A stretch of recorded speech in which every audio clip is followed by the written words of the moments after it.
같이 봅니다. 오늘 함께 볼 하나님의 말씀 베드로후서 1장 5절에서 11절까지 말씀입니다. 베드로후서 1장 5절부터 11절까지 말씀, 우리 함께 말씀 봉독하고 나눔과 소통의 공동체라는 제목으로 설교 말씀 나누겠습니다. 베드로후서 1장 5절부터 11절 말씀, 우리 한 목소리 같이 봉독하겠습니다. 함께 읽습니다. 시작. 이러므로 너희가 더욱 힘써 너희 믿음의 덕을, 덕의 지식을, 지식의 절제를, 절제의 인내를, 인내의 경건을, 경건의 형제 우애를, 형제 우애의 사랑을 공급하라. 이런 것이 너에게 있어 흡족한즉 너희로 우리 주 예수 그리스도를 알기에 게으르지 않고 열매 없는 자가 되지 않게 하려니와, 이런 것이 없는 자는 소경이라 원시치 못하고 그의 옛 죄를 깨끗게 하심을 잊었느니라. 그러므로 형제들아, 더욱 힘써 너희 부르심과 택하심을 굳게 하라. 너희가 이것을 행한즉 언제든지 실족지 아니하리라. 이같이 하면 우리 주 곧 구주 예수 그리스도의 영원한 나라에 들어감을 넉넉히 너희에게 주시리라. 아멘. 날씨가 많이 차가워져서 감기 조심하십시오.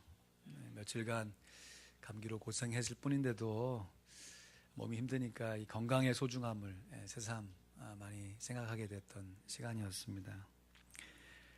세상 사람들도 흔히들 이렇게 얘기하잖아요. 돈을 잃는 것은 인생의 적은 부분을 잃는 것이고, 명예를 잃는 것은 인생의 많은 부분을 잃는 것이지만, 건강을 잃는 것은 인생의 전부를 잃는 것이다. 참 건강하게 사는 게 너무너무 중요해요.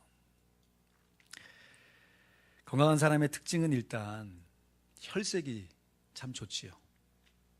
아침에 일어났는데 손발이 푸석푸석하고 얼굴이 그냥 좀 푸석푸석하면 내 건강에 조금은 문제가 있구나, 자가 진단을 할 수 있는 것이죠. 그래서 몸이 건강하려면요, 어느 몸의 한 부분만 건강한 것이 아니라 전체적으로 건강하려면 혈액순환, 이 혈액순환이 너무너무 중요해서 거기에 필요한 약도 중요하겠지만 꾸준하게 유산소 운동하는 거 너무너무 중요하죠. 그런데요, 성경에서는 교회를 그리스도의 몸이라고 정의합니다. 그렇다면 그리스도의 몸된 교회가 건강하다는 것은 무엇을 얘기하는 것일까? 마치 우리 몸의 혈액순환이 잘 되는 것처럼 그리스도의 몸된 지체들이 예수 그리스도의 보혈의 은혜를 어느 한두 사람만 누리는 게 아니고요, 교회에 속한 모든 성도들이 다 같이 누리는 것이에요. 이렇게 온 성도들이 그리스도의 보혈의 은혜를 함께 나눌 수 있도록 오늘 말씀의 제목이죠. 나눔과 소통의 공동체를 함께 세워야 하는 것이지요. 그러면 어떻게 구체적으로 우리가 우리의 교회를 나눔과 소통의 공동체로 세워갈 수 있을까? 오늘 그 비결을 사도 베드로가 우리에게 교훈해 주고 있습니다. 먼저 5절에서 7절 말씀 우리 다 함께 읽습니다. 시작. 이러므로 너희가 더욱 힘써 너희 믿음의 덕을, 덕의 지식을, 지식의 절제를, 절제의 인내를, 인내의 경건을, 경건의 형제 우애를, 형제 우애의 사랑을 공급하라. 아멘. 우리들이 힘써 공급해야 할 8가지 덕목을 나열하는데, 첫 번째부터 같이 한번 나열해 볼까요? 믿음, 덕, 지식, 절제, 인내, 경건, 형제 우애, 그리고 사랑. 이것을 서로 나누고 서로 소통해야 하는 것이죠. 먼저 교회라는 것은요, 교회를 구성하고 있는 성도들 각자가 예수 그리스도를 구주로 영접하여서 믿음으로 하나님의 자녀가 되어 있어야 하는 것이에요. 그래서 교회 공동체 안에서 믿음은 아무리 강조해도 지나침이 없죠. 교회가 예수 그리스도를 믿음으로 고백하는 믿음의 공동체가 아니라면 일반 사회에서 모이는 사교 모임과 큰 차이점이 무엇이겠냐 하는 것이에요. 베드로 사도 역시 8가지 덕목을 나열하면서 그래서 가장 먼저 중요한 믿음을 맨 먼저 언급한 것이지요. 모든 것이 믿음으로 출발하기 때문입니다. 그러나 우리가 잊지 말아야 할 것은요, 이렇게 중요한 믿음이지만 믿음은 그리스도의 몸을 세워가는 출발선이지 결코 마지막 결승점이 아니라는 사실이에요. 그리스도의 보혈의 은혜가 교회의 모든 성도들의 삶 속에 흘러가기 위해서 일부 성도들이 아니라 온 교회에 흘러가기 위해서는 나 혼자 잘 믿는 것으로만은 턱없이 부족하다는 것입니다. 그래서 우리는 먼저 믿은 사람들이 반드시 자기의 믿음에 덕을 공급해야 돼요. 여기서 말하는 덕이라는 것은 어떤 virtue, 사회적인 미덕이나 공공의 질서를 지키는 도덕을 얘기하는 것이 아닙니다. 물론 큰 의미에서 보면 포함될 수 있겠지만 이 본문에서 얘기하는 이 덕이라고 하는 것은 믿음의 용기, 믿음의 결단을 얘기하는 것이에요. 믿음으로 살고자 할 때 믿지 않는 자들과 분명하게 구분되는 믿음의 결단과 용기를 말하는 것입니다. 예를 들어서요, 우리가 교회 와서 예배를 드리고 있지만 일주일의 삶 속에서는 믿는 자나 믿지 않는 자나 똑같이 비즈니스하고 똑같이 우리의 일상의 삶을 살아가잖아요. 그런데 똑같은 비즈니스를 할지라도 내가 믿기 때문에 조금 더 정직하고 조금 더 성실하게 살아가는 우리의 믿음의 결단이 있어야 한다는 것이죠. 내가 믿기 때문에 일반 사람인들이라면 서로 시기하고 질투하고 비난의 말, 원망의 말로 서로를 막 모함하는 순간 속에서도 내가 믿기 때문에 내가 그 모함과 비난을 감수하지, 녹여내지 하면서 그 믿음으로 말미암아 나의 삶을 정리해내는 결단이 필요하다는 것이에요. 여러분, 그러할 때 꼭 그런 생각 들잖아요. 나만 이렇게 손해보는 것이지, 왜 나만 이렇게 억울한 것이지, 그런 마음에 섭섭하고 허전한 것을 서로에게 나누고 소통하는 공동체가 되어야 하는 것이에요. 그러기 위해서 어떻게 지혜롭게 살 것인지 지식을 공급하고 그 믿음의 결단이 지속될 수 있도록 인내하기를 권면하고 삶의 현장 속에서 믿는 자로서 과연 어떻게 사는 것이 올바르게 살아가는 것인지에 대한 고민을, 그 치열한 고민을 서로에게 나누는 것입니다. 실제로 믿음으로 살았을 때 하나님께 주시는 마음의 평안도 있지만 때로는 불안하거든요. 내가 진짜 제대로 살고 있는 거야? 에이, 저렇게 그냥 좋게 살아가는 것이 그냥 삶의 모습 아니야? 나 혼자 괜히 너무 유난히 떠는 건 아니야? 나 혼자 바보처럼 손해보는 것이 아닌가 싶은 믿음으로 살았음에도 불구하고 생겨나는 근심과 걱정을 서로에게 나누고 말씀과 기도로 서로를 격려하는 것입니다. 이것이 성경에서 얘기하는 경건한 삶인 것이에요. 나 혼자만 경건하게 살기 위해서 말씀 보고 기도하는, 거기서 끝나는 것이 아니고요, 나와 함께 믿음으로 살고 있는 지체들에게 우리가 함께 경건하게 살고자 도움을 주는 것이 경건한 삶인 것이에요.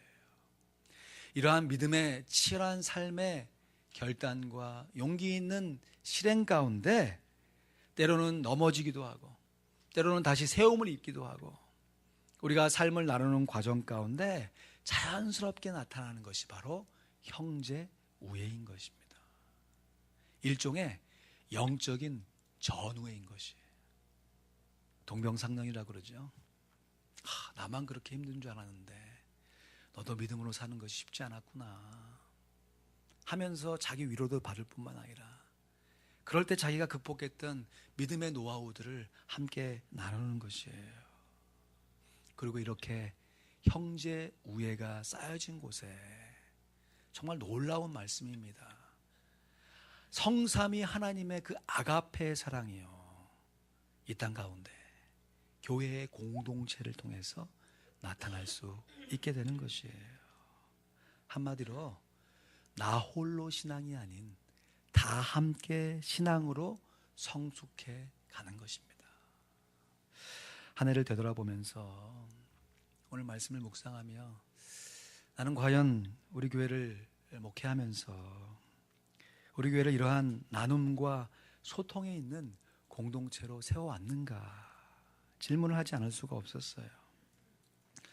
여러분, 혹 군중 속의 고독이라고요. 교회에 분명히 예배하러 왔음에도 불구하고 한켠에 왠지 모를 허전함과 외로움을 느끼시지 않으셨는지요. 다락방 모임에 참여하면서도 불구하고 서로의 마음을 문을 열지 못하고 분명히 내 안에 고민이 있음에도 불구하고 그냥 내 스스로 쓸어내었던 순간은 있지는 않으셨는지요. 여러분, 우리가 모두가 다 소원하고 있는 이 나눔과 소통의 공동체, 영적 전우애를 느끼며 하나님의 그 온전하신 사랑을 우리 마음 가운데 느끼고 싶은 마음의 소원이 다 있을 텐데, 그럼 우리가 어디서부터 시작해야 할까요? 어디서부터 어떻게 시작을 해야 할 것인가? 묵상을 하면서 말씀을 바라보는데 이런 생각이 드는 거예요. 야, 베드로가 어떻게 이렇게 주옥 같은 말씀을 하나님의 말씀으로 우리에게 교훈하여 주고 있지? 라는 생각과 연결이 되는 거예요. 여러분, 우리가 베드로 하면 허물 많은 베드로, 그렇죠? 실수 많은 베드로, 복음서에 나타난 베드로의 실수와 허물을 우리가 잘 알고 있습니다. 그랬던 베드로가 어떻게 이렇게 주옥 같은 하나님의 말씀을 써서 그 당시에 성도들 뿐만 아니라 우리들에게 온전한 믿음의 공동체를 세울 수 있는 하나님의 말씀의 교훈을 줄 수 있는가? 어떻게 베드로는 이렇게 멋지게 그의 인생을 변화시킬 수 있었던가? 그것은 다름 아닌 베드로가 당했던 고난이었습니다. 베드로를 베드로답게 성숙시켰던 것은 베드로가 인내하며 감수했던 고난이었죠. 내게 허락하신 시련을 통해 나의 믿음 더욱 강하게 자라나고, 시련을 통한 믿음의 성장.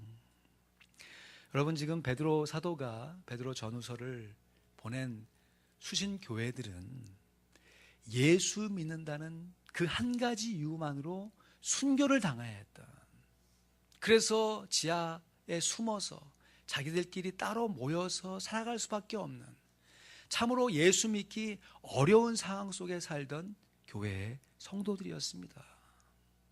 그 성도들을 향하여서 너희가 지금 당하는 고난이 오히려 너희에게 유익이다. 지금 너희가 당하는 고난이 장차 얻게 될 영광과 좋게 비교할 수 없다.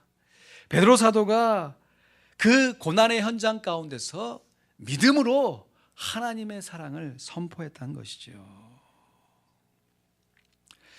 제 개인적으로 2017년도 우리 미국에서 일어난 사건 중에서 가장 저에게 의미 있고 슬프지만 정말 의미 있는 사건 하나를 뽑으라 하면 지난 11월 초에 일어났던 저 텍사스 총격 사건을 뽑겠습니다.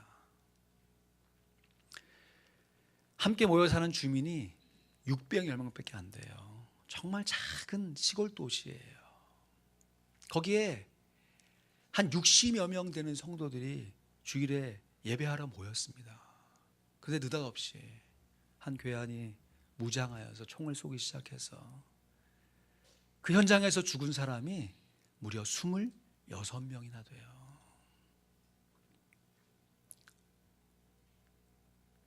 목사님이 장례를 인도하는데 장례를 무려 14번을 인도했답니다. 그러니까 14가정에 속한 식구들이 26명의 사람이 희생을 당한 거예요. 그 중에 목사님의 막내딸, 14살 된 막내딸도 희생자 중에 한 사람이었죠. 이러한 고난과 이러한 슬픔을 어떻게 듣고 일어날 수 있을까? 상상이 되지는 않습니다. 우리가 당하는 삶의 이런저런 어려움과 시련이 있는데 만약에 내가 그 교회의 성도라면, 내가 만약 그 교회를 목회하는 목사라면 나는 과연 그 상황 속에서 무엇을 하나님께 기도하며 무슨 믿음을 가지고 하나님께 나아갈 수 있을까? 시간이 조금 지나서 목사의 마음이 좀 정리되고 성도들과 함께 기도했던 그 지난날의 세월을 회고하면서 한 언론과 인터뷰한 내용이 신문의 기사로 나왔어요. 목사님이 이렇게 고백합니다. 현재의 삶은 마치 가시가 박힌 훌라후프를 돌리는 것과 같다. 상상해 보십시오. 훌라후프를 돌리는데 그 훌라후프에 가시가 다 박혀 있는 거예요. 지금뿐 아니라 앞으로도 가시가 당신을 찌르고 당신은 아파서 울 것이다. 그러나 훌라후프를 계속 돌리면 가시들은 결국 닳아 없어질 것이다. 정말 놀라운 믿음의 결단과 믿음의 용기가 아닐 수 없지 않습니까? 이러한 믿음의 결단을 이 목사님 혼자만의 믿음으로 감당해냈을까요? 저는 그렇게 생각하지 않습니다. 물론 그 목사님이 훌륭하신 것은 사실이지만 그 교회의 온 성도들이 정말 슬픔 속에 좌절하여 낙심할 수밖에 없는 그 상황 속에서도 부활의 소망이신 주님을 바라보면서 믿음으로 믿음의 결단을 서로에게 함께하게 하고 함께 서로를 위로하며 인내하며 경건하게 우리 이 고난을 감수합시다 결단하면서 영적인 전우회로 똘똘 뭉쳤기 때문에 그 가운데 부어주시는 하나님의 아가페의 사랑, 이 땅 가운데서는 도무지 흉내낼 수 없는 그 사랑을 체험하기에 다시금 믿음의 결단으로 이러한 위대한 고백을 드릴 수 있다고 믿습니다. 사랑하는 성도 여러분, 오늘 베드로 사도가 10절에 이렇게 우리에게 권면합니다. 그러므로 형제들아 더욱 힘써 너희 부르심과 택하심을 굳게 하라. 너희가 이것을 행한즉 언제든지 실족지 아니하리라. 아멘. 나 혼자만의 부르심과 나 혼자만의 택하심을 굳게 하는 것이 아니에요. 너희 부르심이라고 그랬습니다. 우리 모두의 부르심, 우리 모두의 택하심을 굳게 해야 하는 것입니다. 사람의 인생이요 정말 지문의 다양한 숫자만큼 참 다양하고 복잡하지요. 그래서 내가 경험한 나의 인생의 경험으로 다른 사람을 섣불리 위로하거나 권면의 말씀을 주기가 어렵습니다. 그러나 한편으로 보면요, 우리가 머리가 한 개예요. 사지가 함께 살아가는 우리의 몸을 갖고 살아가는 입장에서 또 큰 그림에서 보면 우리의 인생의 모습이 또 대부분 비슷비슷합니다. 이민자로 살아가면서 정말 각박하게 빠듯하게 살아가는 우리의 삶의 현장의 모습은 거의 다 비슷하다는 것이지요. 내가 바쁘게 살아가고 힘겹게 살아가는 것, 그것 자체가 문제가 아니고요, 정말 큰 문제는 그러한 문제로 인해서 고민하는 것이 문제가 아니라 교회에서조차 그 문제를 서로 나누지 못하고 마치 서로 담이 쌓인 곳에서 혼자서만 서로 괴로워하고 있다는 것이 문제인 것이에요. 오히려 힘겨워하면 과정에서도 서로 마음을 열지 못하고 오히려 상처를 주면서 또 받으면서 스스로 마음의 문을 닫아버리는 그것이 진정 큰 문제인 것이지요. 그렇다면 좀 더 구체적으로 우리 교회가 진정한 나눔과 소통의 공동체로 성숙해가기 위해서 우리가 각자의 마음의 무장을 해제하기 위해서 우리가 해야 할 일은 무엇인가? 미숙하면 미숙한 대로요. 성숙하면 성숙한 대로 자신의 믿음을 솔직하게 나눌 수 있는 공동체를 만들어야 합니다. 우리 교회에 다락방이 있는데요. 다락방에 조직이 있는 교회가 아니라 다락방이 핵심이 되는 교회를 세워가야 해요. 다락방 모임에 일단 참여하셔야 되고요. 참여하신 그 다락방 모임 안에 내가 먼저 마음의 문을 열고 나의 모습을 진솔하게 고백할 수 있는 믿음의 결단이 있어야 하는 것이에요. 이를 위해서 지금까지도 나름 열심히 수고하여 다락방 모임에 함께 하셨지만 내년부터는 우리 교회 다락방 모임을 조금 개편하려고 합니다. 먼저 순장 모임을 그냥 함께 모여서 우리 사역 나누고 행사 준비하는 그런 모임에서 순장 다락방 모임을 새롭게 시작하려고 그래요.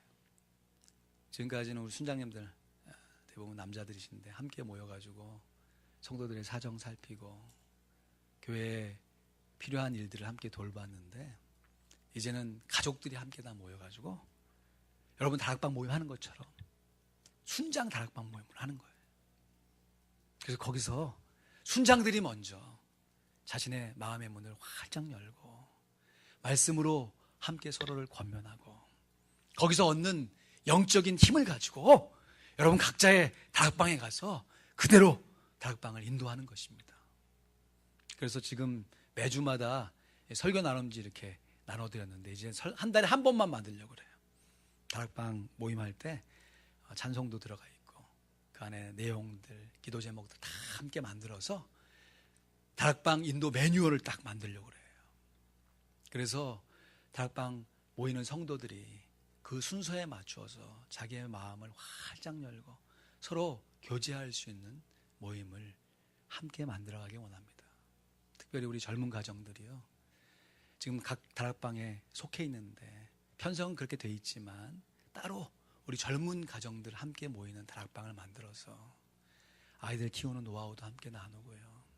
그 인생의 시기에 꼭 필요한 말씀의 교훈을 함께 나누면서 함께 마음의 문을 열고 교회를 아름답게 세워가기를 간절히 소원합니다. 베드로 사도가 이미 경험하고 있는 자신이 정말 경험을 통해서 우리에게 교훈해주고 있는 말씀이잖아요. 그러므로 형제들아 더욱 힘써 너희 부르심과 택하심을 굳게 하라. 너희가 이것을 행한즉 언제든지 실족지 아니하리라. 우리가 믿음으로 구원을 받는데요. 공동체를 세워가는 데는 믿음의 출발선에서 시작된 8가지 덕목이 우리 온 성도들 가운데 혈액의 순환처럼 흘러가야 하는 것이지요. 한국에서 목회하고 있는 제 친구가요. 아마 자기 교회 주보에 이렇게 목회 칼럼을 쓰나 봐요. 거기에 올렸던 글인데 제가 이렇게 읽게 되었는데 오늘 말씀하고 너무 잘 맞고 또 내용들이 너무 좋아서 한번 소개하려고 합니다. 제목이 공동체라고 하는 글이에요. 제가 읽어드리겠습니다. 사람 됨됨이가 겉으로 보임과 실제 삶의 면면이 다를 때 대부분입니다. 약속을 남발하지만 기억 못하는 이가 있고, 말로는 무엇이든 할 듯 하나 전혀 행하지 않는 이가 있고, 생각은 용감한 듯 굴지만 실제는 비겁한 이가 있고, 보기엔 모자라 보이는 이가 진짜는 진국인 이가 있고, 사는 게 엉망처럼 보이지만 결정적 순간에 멋진 이가 있고, 평소엔 무능력하게 보이지만 어려운 순간 빛을 발하는 이가 있습니다. 함께 산다는 게 구호로는 쉽지만 실제 삶의 면면에서는 어려울 때가 대부분입니다. 내 마음에 드는 이가 있고, 내 성에 차지 못하는 이가 있습니다. 내 입에 혀처럼 구는 이가 있고, 혓바늘 마냥 걸리적거리는 이가 있습니다. 나를 함부로 대하는 이가 있고, 내게 함부로 다가오지 못하는 이가 있습니다. 나만 보면 묽게 박수치는 이가 있고, 나만 보면 으르렁거리는 이가 있습니다. 나의 애정을 애증으로 만드는 이가 있고, 나의 무관심에도 나를 애정하는 이가 있습니다. 그런 사람들과 함께 살고 살아가고, 누군가는 아프게 하고 누군가는 떠나가기도 하지만 오늘도 변함없이 내 곁에 있는 그들을 감사하고 소중히 여기며 하나님 나라를 세워가는 것이 바로 공동체입니다. 사랑하는 성도 여러분, 하나님께서 우리 화평장로교회를 통하여서 하나님의 크신 사랑을 우리의 성도를 통해서 깊이 있게 알게 하실 줄로 믿습니다. 말씀을 맺어요. 사도 베드로가 이미 경험하고 있는 그 분명한 그 권면의 말씀 한 구절 더 보지요. 11절 말씀입니다. 같이 읽습니다. 시작. 이같이 하면 우리 주 곧 구주 예수 그리스도의 영원한 나라에 들어감을 넉넉히 너희에게 주시리라. 믿음은 구원의 출발점이요, 믿음으로 말미암는 결단과 행함은 공동체를 하나님의 사랑으로 세우게 되는 것입니다. 힘겨운 이민 생활이라 할지라도 오히려 힘겹기 때문에 더욱더 그래야 할 것 같아요. 더 진솔하게, 더 진정하게 나눔과 소통이 일어나야 할 것입니다. 그래서 영적인 혈액순환이 더욱더 아름답게 잘 순환되어서 그리스도의 몸된 교회를 우리 모두 아름답게 세워갈 수 있기를 주님의 이름으로 간절히 축원드립니다. 기도하시죠. 이 시간 함께 기도하실 때 우리 화평장로교회가 진솔한 나눔의 공동체, 진정한 소통의 공동체로 더욱더 아름답게 성장하며 성숙해 가게 하여 주시옵소서.